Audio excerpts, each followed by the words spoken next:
Good afternoon, everybody. Welcome to another one of our Lunch in the Garden programs. My name is David Chinnery. I work at Cornell Cooperative Extension of Rensselaer County, and we've been doing our Lunch in the Garden webinars for a couple of years now, since the pandemic started. We're excited to see all of you back today. If you have any questions as we go along, you could type them in the chat box, and I'll be looking at those in the end. I'm not very good at looking at them as I talk, so we'll have to keep them to the end, and then we'll go over those. Today, we've got our Moles and Voles program. Next week, on Wednesday, we're going to have a program on insects, so you can tune in, and we'll send you a link to that as well. Okay, so I think I'm going to try to share my screen, and we'll get started.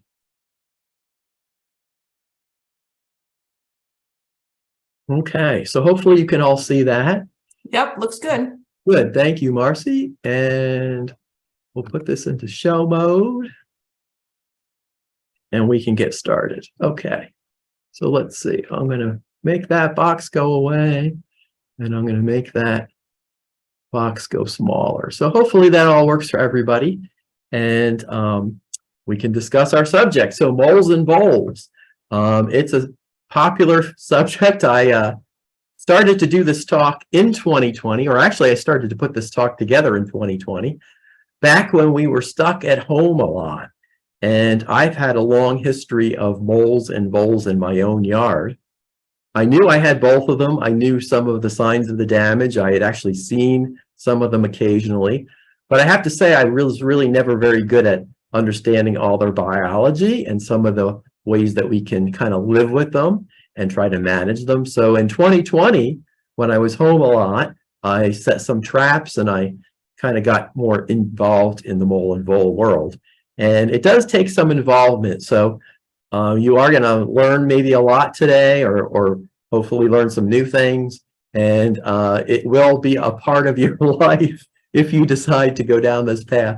You'll be thinking about these guys quite a bit. Okay, so moles and voles, M-O-L-E and V-O-L-E. People, the really uninitiated people, don't know a mole from a vole, or don't even know that there's two really critters here that we're talking about. So we're going to start from the very beginning, and we're going to talk about the vole first, and then we'll get into the mole a little bit later. All right, so they're two very different animals, very different habits. Okay, so there's very different approaches to their management. There's some similarities, but you really have to kind of know the biology and how these guys live and what they do in order to try to manage them. And I think the big, or one of the big problems, is that local landscapes often have both moles and voles, adding to the confusion as to which animal is doing what damage. And I know that's really true of my house. My house was built in the 1930s. It has some old perennial gardens, my newer perennial gardens, a lot of trees. It's an old landscape, an old established landscape, and I definitely have both of these types of animals there. And I think a lot of people have that same situation, and they get confused. Is this a mole? Is this a vole? What's really going on here? So hopefully we're going to try to straighten some of that out, or sort it out. And it's going to really be up to you guys probably to go out and do some research on your own. After you see this program, you can run outside and take a look at what's going on in your own landscape. So each one creates some damage that looks similar and some damage that is more distinct. So you can see this picture that I stole from the internet. On the left, there's these mounds, or these blobs of soil on top of a nice looking lawn there. And those are literally the mole hills, or the mole mounds. So the mole will make those mounds, or those mole hills, especially when they turn and go deeper in the soil. They'll kick up quite a bit of soil. And you can see those mounds there. They'll also make sort of soft spots in the lawn where they tunnel underneath. So when you're walking on the lawn, you'll feel your feet in soft areas. That will also be mole damage. Voles with the V are on the other side there. And one of the indications of a vole is that you might see these shallow runs. You can see that picture kind of shows these shallow pathways that the voles make. They travel up and down those pathways, and they're kind of larger numbers in the population. And you'll often see these runways in the early spring. Okay, so let's talk about the voles first. Some people call these field mice.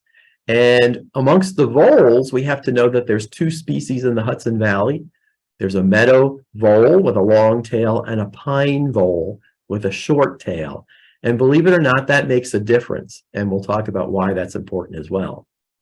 But they all have in common a few things. They move very fast. Maybe you've seen these in your garden when you're doing a cleanup in the fall or the spring. You're raking leaves or you're picking up garden debris, and you'll see something dart out. You'll see something run underfoot. And it's easy to say that's a mouse, but it's probably one of these voles because they love to hide in the leaf litter. They love to be covered with a thin layer of soil. They're kind of secretive, kind of shy, but they do dart out, and you can see them underneath your feet sometimes if you're a gardener and you're out and about in your garden. They're active all year round. They are kind of cute, I have to say. You know, these little pictures here. And some of us are going to start to feel a little guilty about wanting to get rid of these guys, me included, because I'm an animal lover. But they will be in the snow, or when the ground is frozen, they'll be underneath the snow making tunnels. And, you know, spring, summer, fall, winter, they're going to be in your landscape. So let's talk about some basic biology. All right. And this is a pretty nice picture that I stole from the internet. We see a pen there. So that's about the size of what these guys are going to be. The pine vole is on the top, and he's got a shorter tail. And the meadow vole is the bigger guy with a longer tail. So you may need to think about which ones you have, or in your research and you're looking in your garden, you may discover which one you have. All right. Now, a big important thing to think about here is, what do they actually feed on? So voles feed on bark, grasses, roots, seeds, tubers, etc. Plant material, plant parts. They're going to be what we would call vegetarian. Okay. They're going to be active day and night, 365. They have a home range of about 1/4 of an acre, which, I mean, look at the size of these guys. They're pretty small, right? So 1/4 of an acre is a pretty good area for a little creature like this to be running around in. Meadow voles may have as many as 5 litters per year, with 1 to 11 per young per litter. So 2 voles can make 55 more in 1 year. So this, again, is an animal that has a fairly high reproductive rate. Now, when we talk about the moles with an M in a few minutes, there's many fewer of them. The reproductive rate is much lower. So the voles with the V, these are going to be the guys that are going to be out there, and they're going to be reproducing and replenishing their numbers. And there's going to be more of them around in your garden. Okay. The pine vole is not quite as prolific in the family department, shall we say.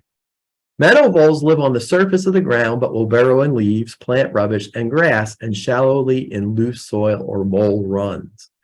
There's a lot right there. Okay, so meadow voles, they're going to be on the surface, and they're also going to be participants in living in some of the mole with an M runs. So again, the moles might be making the deeper tunnels. The voles might be taking advantage of that. But the meadow vole is a little bit more of a surface dweller than the pine vole. Okay, the pine vole likes to burrow a little bit more deeply, and he also will live in the mole runs, and is a little bit more subterranean than the meadow vole. Okay, so, and that becomes important when we think about trapping them. If you want to control them, trapping is really one of the ways to go, and you're going to have to do different types of trapping if you want to try to manage them. And the populations fluctuate widely over time. I certainly have seen that in my garden. Sometimes I'll see a lot of runs. I'll see areas where I think there's quite a bit of activity. Other times I think there's much less of that. And these guys are part of the greater ecology. There's going to be a lot of creatures feeding on them, and they're a food source. So the populations of the predators are going to influence how many of these guys you have. And of course, plant material and weather, moisture are going to influence how successful the voles are. This is a dog looking for the voles under the snow. My dog likes to do this. This isn't my dog per se, but dogs love to look under the snow. and the voles are active and they're under there. And we had not a really snowy winter, so I've only seen a couple instances of this really around, but I'm sure many of you have seen these kind of tunnels as the snow starts to melt and wear away where the voles have been. So that's a really good indication that you probably have a vole population. And I would think that maybe these are more of the meadow voles doing that. We get people bringing samples in once in a great while of plants that die, and we can link it to vole damage. So voles really like to eat the bark of plants, and low-growing plants like junipers are key to their food sources. And low-growing junipers are really nice plants. They can be kind of a ground cover, evergreen, low maintenance. But think about that dense planting of these junipers very close to the ground. The voles get in there, they reproduce, they have a population party, and you get a lot of this kind of damage. This, believe it or not, was a juniper, and there's really nothing left of it. You can see that there's a lot of that bark missing from these stems. These were pictures of vole damage in different parts of Rensselaer County. On the left-hand side, that literally was a huge planting of juniper, really attractive looking in a parking lot. And there was snow cover for several weeks, one winter a few years ago now, and the voles just wiped it out. And on the right-hand side, that's a private landscape. Again, a juniper planting.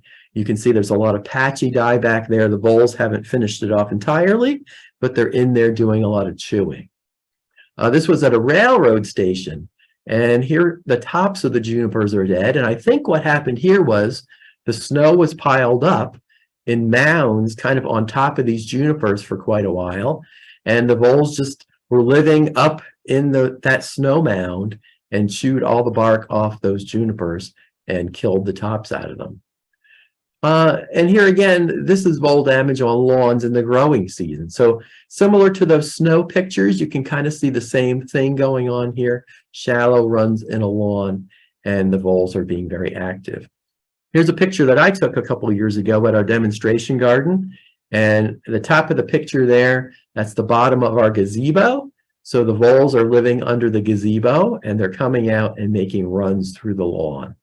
So yeah, they're out there, and they're pretty visible when we take the time to look at them, I guess. Now, another place that they really like to live is in perennial gardens, landscape beds, where we might have a lot of dead leaves, dead plant material, rubbish, that kind of stuff. And that's a great habitat. So this was May 3rd, 2020. Pandemic has really taken off. We're stuck at home. And here's part of my garden that a lot of leaves had blown in. I had cut down the ornamental grasses in the fall, but of course leaves pile up everywhere at my house because we have a lot of trees. And this was kind of a area covered in plant refuse, I guess we could say. So I'm going to go out there and start to rake. And what I do is I find that underneath there we have a lot of vole damage. Now, here's a question, and I kind of think this is a difficult situation we've gotten ourselves into. Since dead plant material is good for vole habitat, what happens when we don't clean up our gardens in the fall to aid the pollinators? Okay, we're being told now that, yeah, we got to help out the pollinators, and I certainly agree with that. And one way to do that is to leave your garden messy in the fall and kind of stall to clean it up in the spring. But that practice really kind of gives favor to the voles. So if you have a big vole population and you want to help the pollinators, you are stuck between a rock and a hard place. And I don't have a good answer for that. I don't think anybody's going to have a good answer for that.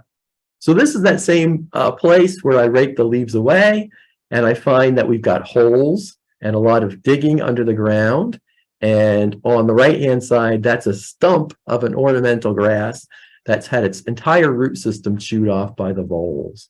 And here I'm thinking these are pine voles. And it turns out that at my house, I have mostly pine voles. And they can chew the bark off of woody plants as well, trees and shrubs. So more pictures of that.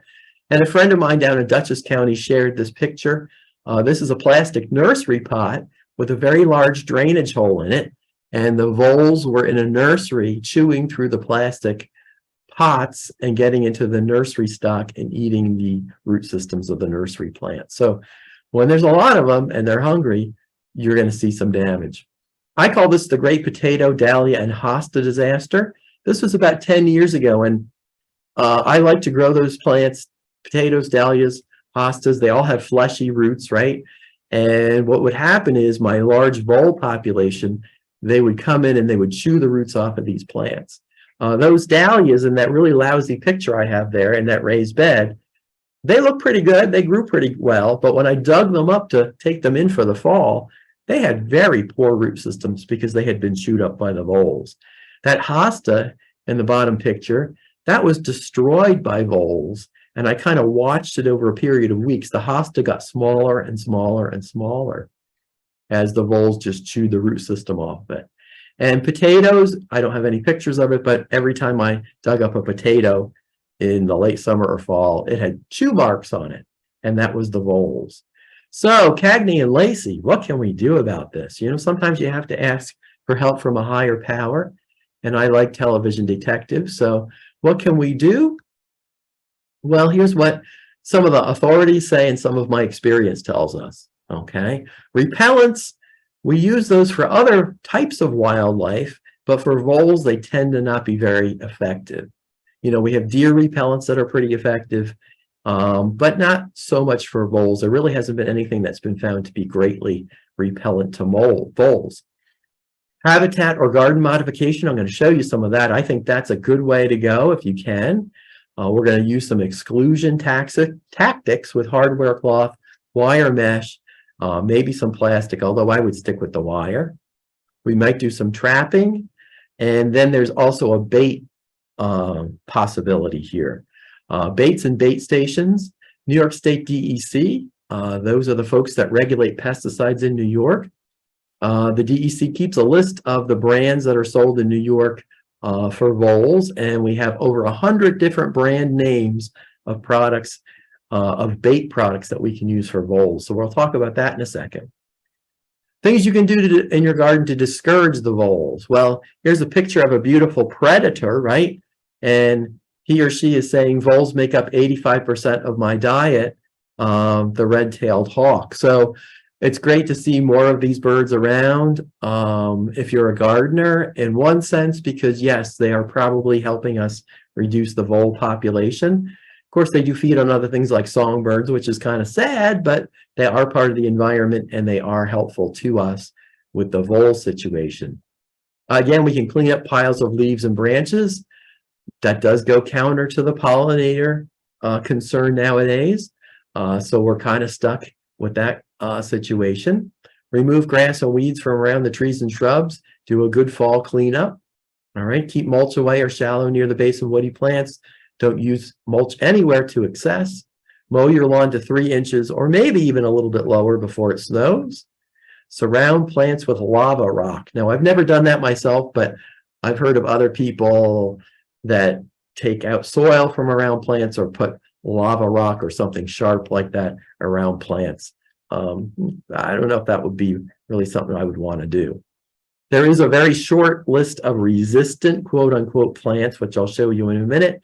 Certainly not enough to make up a really interesting garden, though.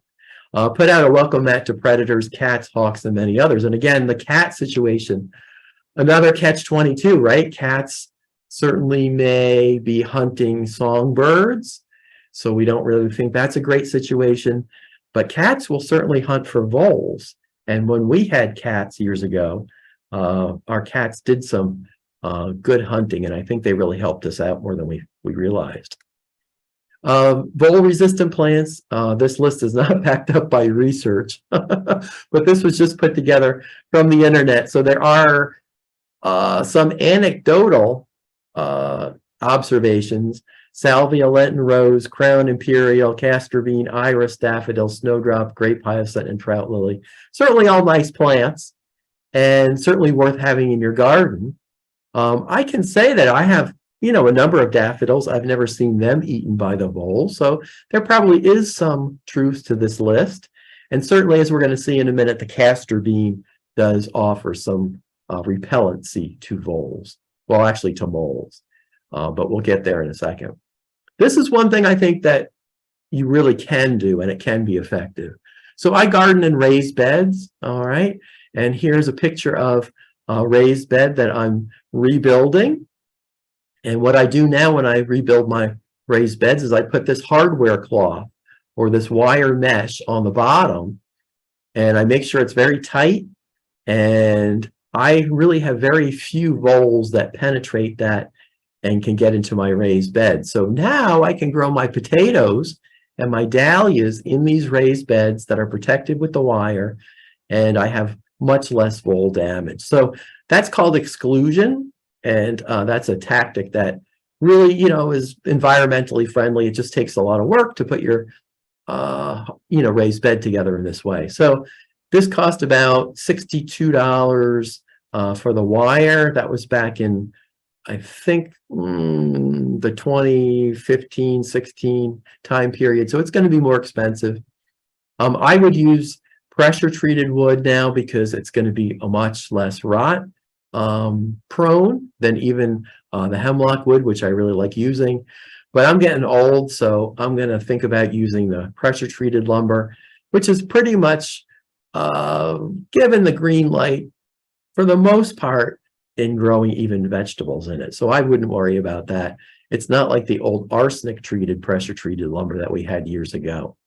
So the wire, the hardware cloth, has really made a big difference in my gardening. And I like to show these pictures to people if they're thinking about growing raised beds or building raised beds, I should say. I think this is a worthwhile step to take. And once you set it up like this, it really is going to be gardening for many years without a lot of problems. And the big green arrow I put on here is showing us that curve that wire mesh up a little bit and really staple it onto that wood surface as tight as you can. Another great invention, in my opinion, are these guards, okay? Gopher baskets. This is a brand name. There's other brand names out there.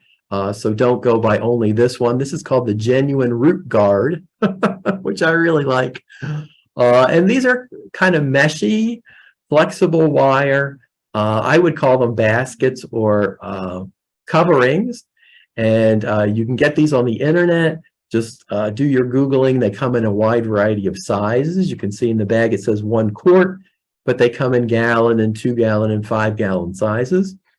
And what you do is you kind of roll them, and sort of like putting on your socks in the morning, you just put these on your plant when you're planting it. So there's a hosta in a pot. Now, of course, you have to take the pot off, so the picture's a little deceiving there, but I didn't want to take the hosta out of the pot and have it all fall apart. So put these on your plants as you plant them, and then your plant will survive and really be protected. These are pictures I stole off the internet, so just showing how this kind of rolls on there. And I like to leave a little bit of this sticking up because I have hostas that have been replanted in these guards, and I have hostas that maybe are still sticking around from the old days. But by this point, most of my hostas are in these baskets, and I can kind of tell where the basket is if I leave a little sticking up. So they're a good invention. Of course, yes, the plant is going to probably grow bigger than the basket. The basket's going to break down eventually, but I'm excluding or protecting at least some of my plants from those voles. Now, a good resource for tree protection is this fact sheet on the internet, Managing Voles in New Hampshire Orchards and High Bush Blueberry Plantings, put out by our friends up in New Hampshire Extension. So you can Google that. This man, Dr. Alan Eaton, did quite a bit of research on these kind of things in orchards and with trees. And the voles really love to chew on the bark of young apple trees, young fruit trees, and of course, as we saw, the junipers, which are going to really be hard to protect. But at least if you've got a tree, you can make, again, a vole guard like in this picture here, and bury that down a little bit, and you'll protect your young trees. So I like that resource quite a bit. Here's pictures of maybe what not to do with one of those flexible guards, that white wrapper thing on that tree there. Those tend to really have a lot of, or they tend to attract a lot of borers. into trees. So don't use those. I think the meshy guard is better. So what else can we do? Trapping. All right. Now, years and years ago, I went to an in-service up at Cornell, and they showed us actually how to do this trapping, which is one of the most practical things I ever learned at Cornell and pretty useful. The snap trap, which we use for mice, can also be used for voles. You can set them sort of back to back there as I have in my picture. And what you want to do is cover it with a shingle or a little teepee like I have made out of wood there. And you can bait it with peanut butter, apple, or maybe even no bait. And you should get some voles to be attracted into that area and trapped with the trap. Okay. Have a heart traps. You can also try to trap voles in these multiple mouse trap or the little heart. However, have a heart trap. Dried corn, sometimes greens will attract them as well. So my friend Walter Nelson has experimented with that. If you don't want to kill them, you can trap them and have a heart, or you can use a multiple mouse trap. A bucket trap. I had a couple master gardeners over the years that have really used these. You can kind of get a feel for what it is from the picture here. You can make one of these on a Saturday morning. You take your 5-gallon bucket, a dowel, an empty soup can, and a blob of peanut butter. Put that together, and the vole, you have to sink that down in the ground. The voles will climb out on that spindle or the dowel there and get to the peanut butter but fall off into the bucket. And one of my master gardeners, Graham, years ago, he had a big vegetable garden, and he was really an interesting man. He was a science teacher in his career, and he loved experimenting, and he trapped voles all summer with one of these. So it can be done, and can be effective.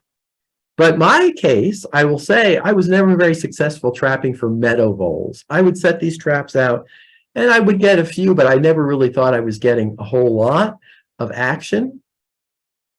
So then I decided to be a little more smart about it, and I started thinking maybe I had the pine vole. Okay, so the story of the pine vole is it's going to be a little bit deeper in the soil. You have to trap it a little bit more with a little different tactics. And when I thought about it and I started trapping for pine voles, I actually got more voles. So I have more of the pine vole at my house. So the moral of the story is understand what animal you are trapping for. And here's how I trap for the pine vole. I find a shallow run that the pine vole is making, and they're using that run over and over, and multiple voles are going up and down through that run. I put my traps in the run like that. I wear gloves when I do this, so I don't have my human scent on those traps. That's always a good tactic for any of these animals. And I bait them with peanut butter usually, and I put a lid on them, one of those plastic bins with a brick on the top. So then I cover that up. I come back every other day or so, and I often find pine voles trapped in there. So the pine vole is a little deeper in the soil, and that is what's made a difference for me. Now I'm going to show you a dead pine vole here, so if anybody objects to that, you can turn off your screen or look away. I remember when they used to do this on television, they would say viewer discretion is advised. Television now, I don't think they tell you anything at all. They just show it all to you. But here's a picture of a dead vole. This was in a trap, so that's what you're going to be looking at. So this was one year when I was doing it, pine vole, Monday, May 11th, 4 hours after baiting the traps with an apple. So they're hungry this time of the year, and you can probably be pretty successful. But with any kind of trapping, you really have to go out and do it over and over consistently for weeks and weeks to really make a dent in the population. And persistence on your part is the biggest key, I think. Checking them every day, every other day, keeping them set, that's going to be really the most critical point. How about baits? All right, there are 118 different rodenticides labeled for use of voles and or pine voles, meadow voles or pine voles in New York State, according to DEC. So baits, well, there's a lot of baits out there, and they have different active ingredients. So here, I'm not going to try to read all these because the names are really hard to read, but chlorofasinon, difasinon, difenacum, warfarin. Look on your packages in your store. Now, hardware stores are going to sell these, maybe some garden centers. Read the fine print to see what you're going to be buying if you go this route. Okay? Know that these have to be used very carefully because they are poisonous. And you really want to read that label entirely to make sure that you understand how to use the product and if you really want to get involved in using a bait. Because there's something called secondary poisoning, okay? Risk of poisoning to anti-target species, pets, humans, and wildlife, as well as secondary poisoning to wildlife, which eats the vole. So a couple things can happen here. You can put this bait out there and yeah, the voles will come and eat it. That's great. But pets may eat it. I have a dog that likes to really sniff around. He's a great dog. He doesn't really eat a lot of bad stuff. Some dogs really do eat a lot of bad stuff, but I would be very cautious to use anything like this because I have a dog and I would be concerned about children and pets as well. And with wildlife, if wildlife finds a dead vole and eats it, it has the potential to poison that other creature, okay? And what happens is that some of these products are more poisonous than others. So here I wrote down some of the anticoagulants, diphacinone, chlorphacinone, and warfarin, have significantly lower risk of secondary poisoning. Now, why is that? Because the vole has to eat less of it to die. With the other products, not on that little list of 3 there, they have to eat more of the product, so they have more of it in their body. And if, let's say, a larger bird of prey comes down and feeds on that dead vole, it's going to get more poison in its system. All right. And if you really want to learn about these or find a list of these, the website is listed there.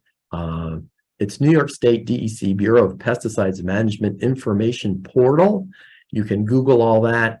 And if you get through all that, you can look up and see what's being sold currently. But if you do use baits, use them very carefully. Many times we recommend that we put these in what's called a bait station. And this PVC pipe here, you can see the voles could come in from either end on the ground there. And we have a little tin can on the top. We can drop the bait down in there. This is going to protect it from something like maybe a dog, unless it's a very hungry dog maybe. But bait stations are a good way to go with these kind of products. So really read the label and be careful if you end up using those sorts of things. All right, so we kind of exhausted the voles.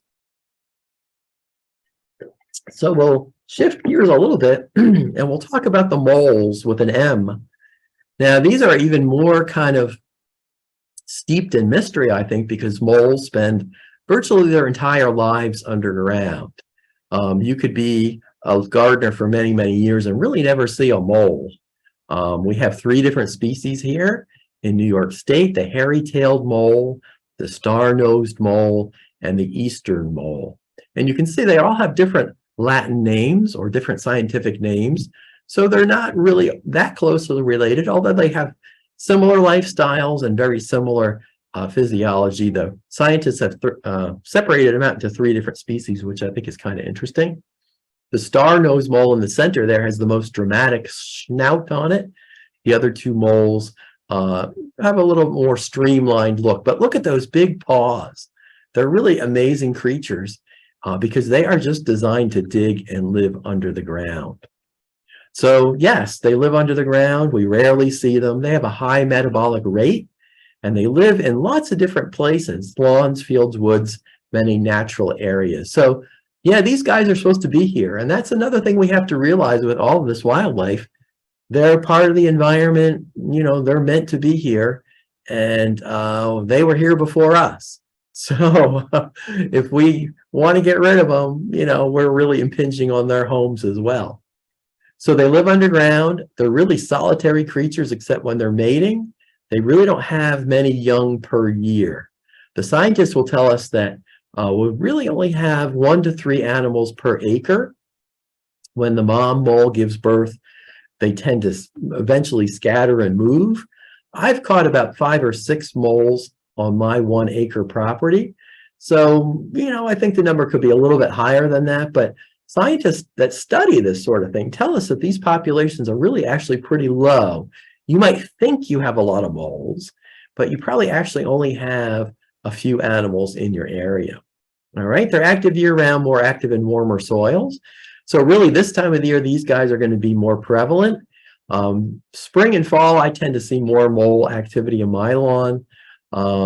They can be there in the summer too, but if it's really hot and dry, I think they kind of slow down. They have good hearing, but can't really see. And the mother mole gives birth to a litter of 3 to 5 in late April or May. So just about now, we're going to have more moles coming along, and they may live about 3 to 4 years. So what do these guys eat? Now, they eat a very different diet than the vole. They're carnivores. They're going to eat earthworms, grubs, beetles, other insects. So I have some nice pictures here of the kind of creatures that they're going to be eating. So when you think about, hey, they could be eating the grubs in the ground, maybe the mole is our friend, right? They should eat the crazy snake worm or the Asian jumping worms that we're having a problem with in some parts of our area. So maybe they're good guys in that sense, right? A mole will eat any good-sized invertebrate. That's one of my wildlife biology friends told me once.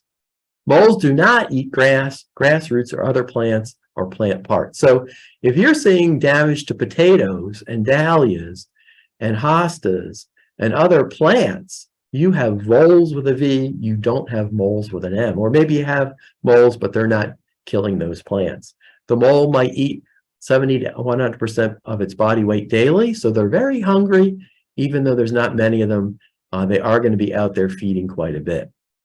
So the digging mole, look at that cool picture. I, of course, didn't take that one, but think about how that mole has that 6th digit on its big paws. It's really kind of neat.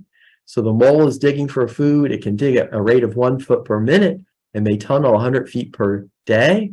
It's got the extra thumb, and they're really quite amazing when you think about it. Tunnels may be used once or used more than once, which makes knowing where the mole is difficult. That really is kind of one of the tricks here. You're going to see these kind of raised mounds where the runs are. You're going to feel them under your feet, maybe even more than see them. And you can stamp them down and set your traps, but you're never going to be quite sure where the voles or the moles are, because sometimes they use the run over and over and sometimes they don't. Moles might be more successful in areas with good soil and ample food. So again, a lawn with, ample worms in it, grubs, that's going to be prime mole territory. But they can live in the woods as well as the lawn.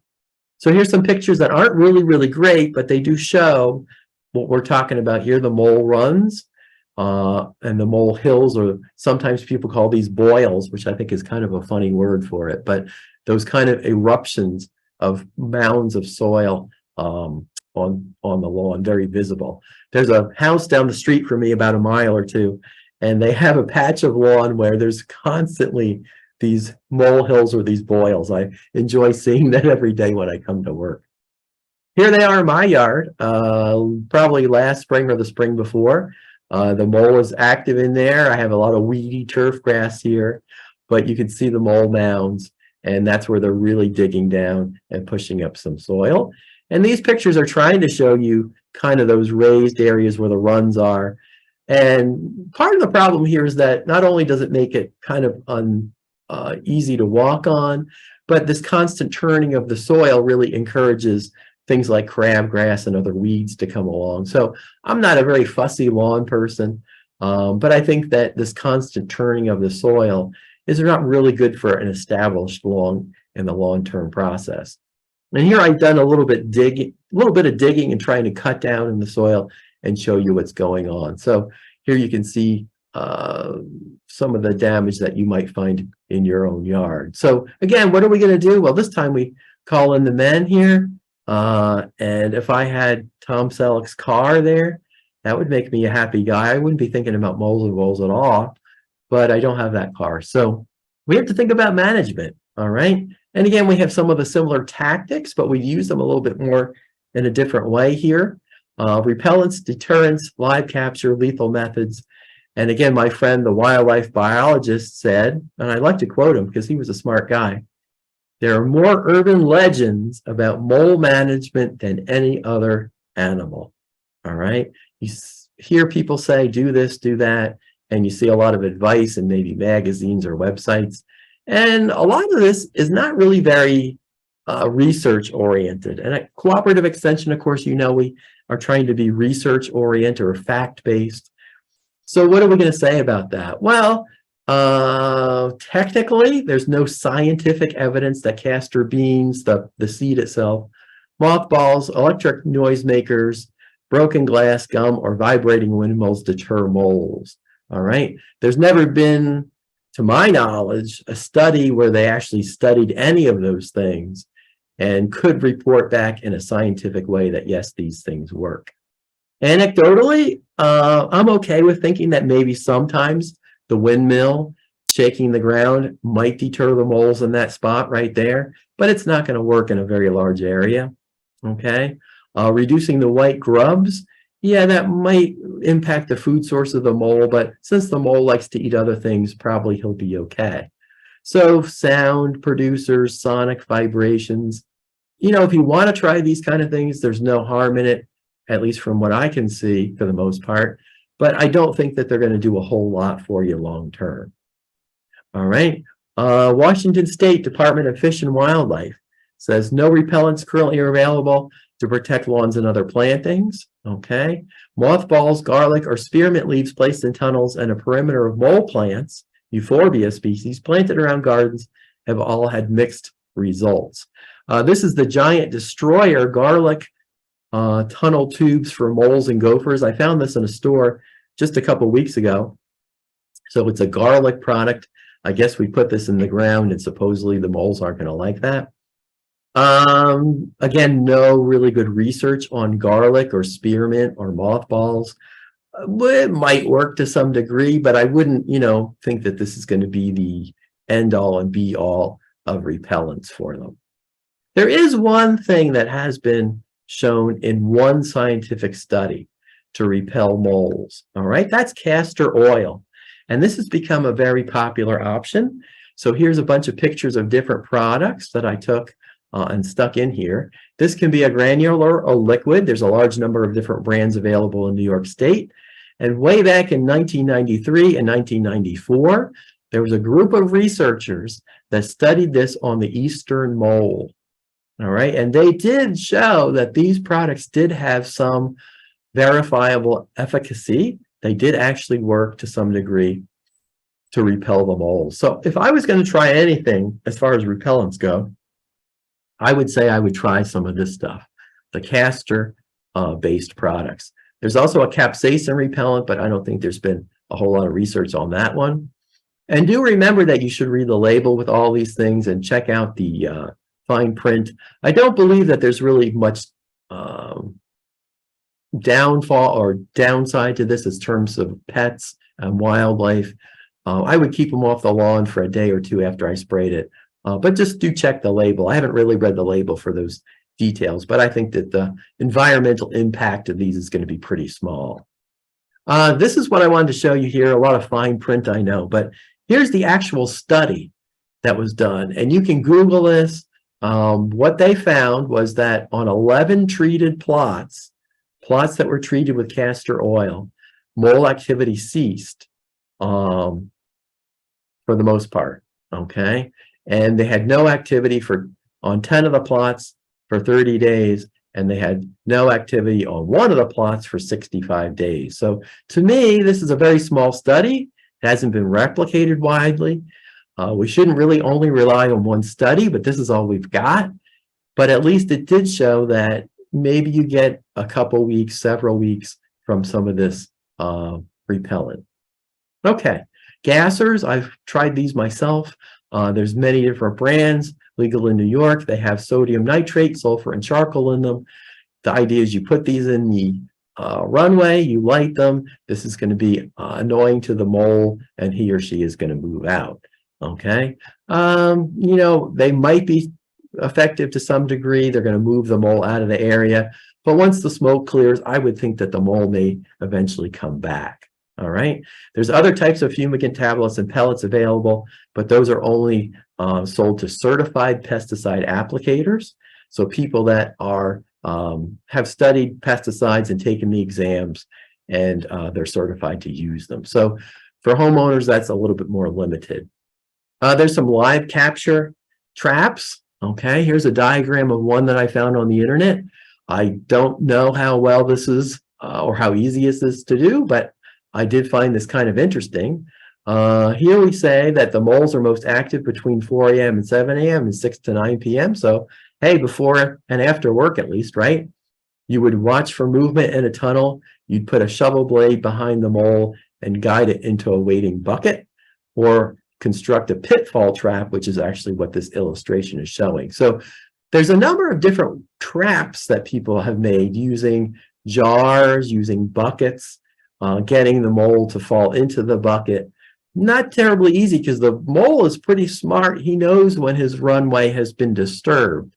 But you can go out, and if you have a lot of patience, you can watch the ground and supposedly find where these guys are moving at the beginning and the end of the day. There are poisons, and here we have 37 different rodenticides labeled for use on moles, according to DEC. Zinc phosphide is one of the most popular ingredients. It's a pellet. It's formulated using corn or oats, but most of the wildlife biology people say, hey, the mole is a meat eater. He's not a corn or oat eater, so this may not be very attractive to him. So I think the mole pellets are going to be maybe not terribly effective. There are other baits. Okay, one of them is called warfarin. This is registered in New York State. There are hazards with it. If you're going to use this kind of product, you've got to be very careful with it again. Read the label. Make sure you know what your wildlife situation is. If you've got pets, be extra careful. Bromethalin, that's not sold to homeowners. Okay, so there are baits out there that can be effective. I've heard fairly good things about the warfarin bait. If you have that in the ground and the mole eats it, you really don't know if you've killed the mole unless you can really tell if the activity has stopped. So there are possibilities here, but again, with any of these, be very, very cautious and read the label before using them. Okay, that leads us to trapping, and this is really probably the most effective way to get rid of or to manage the moles. It's not particularly pleasant to do, but with the advice of most of the wildlife biologists would be that this is probably the most effective way, and you're really going to know what you're doing here. Okay, so what you want to do is locate the active tunnels by stomping them down or poking holes in them and going out and looking and seeing if the mole comes back and repairs it. Now that to me is kind of difficult to do, but that's your job here. You've got to be patient and persistent and expect this is going to take some time and require moving the traps. And a good strategy is to maybe use more than one trap. So what kind of traps do we have out there? Well, here's one option. This is called a no mole trap, and it's a wire construction. It has sort of a pincher effect. You can see the yellow arrow is showing us where the mole is going to go into it. It's going to be buried down in the mole run. These are about 28 bucks when I last looked at them. I have met wildlife trappers that actually use these quite a bit, and they say once you get used to setting these, they can be quite effective. All right, and the good thing about these is that they're a little bit cheaper than some of the other traps, and you can buy a bunch of these for 100 bucks and really set out a lot of traps, and that's kind of maybe the way to go here. All right, here's a nice diagram that was provided showing us how we're going to set those traps in the ground. Similar to how we set our mouse traps for the voles, one in each direction, covered up. I would wear gloves again because the moles can tell that you've been there. And also, if you bury these traps for a few days in the soil, the metallic scent of them will go away. The other classic trap is one that I show here. These are my traps that I've used in my own trapping, the harpoon trap. And again, this isn't pretty.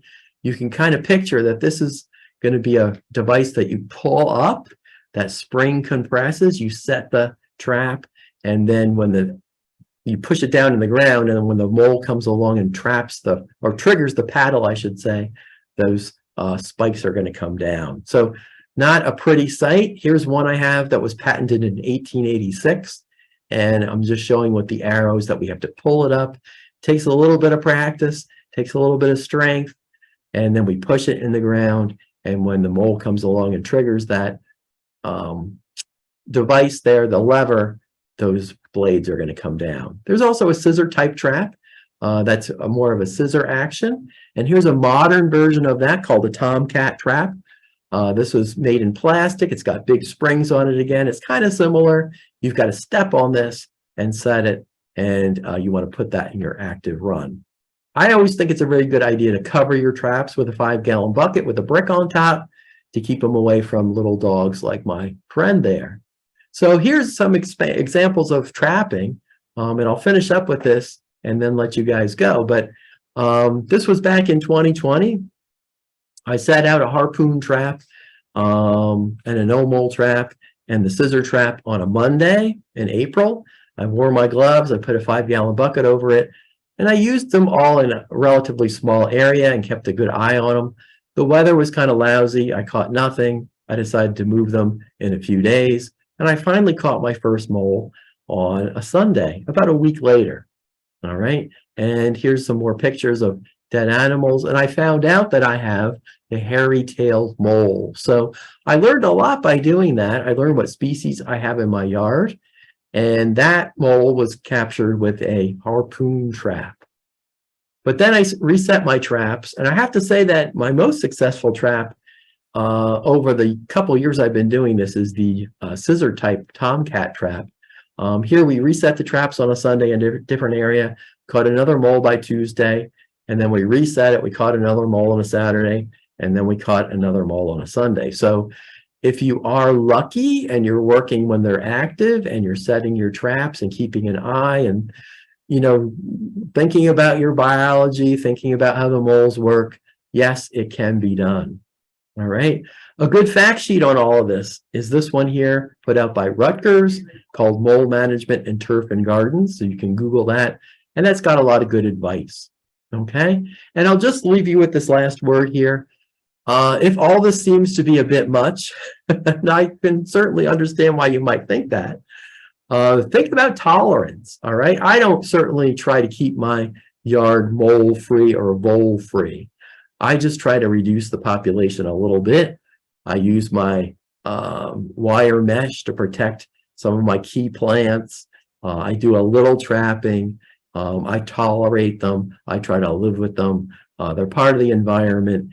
And, you know, we've all got to sort of get along to some degree. So I hope you found this interesting. It's an interesting subject. And really, there's quite a bit to talk about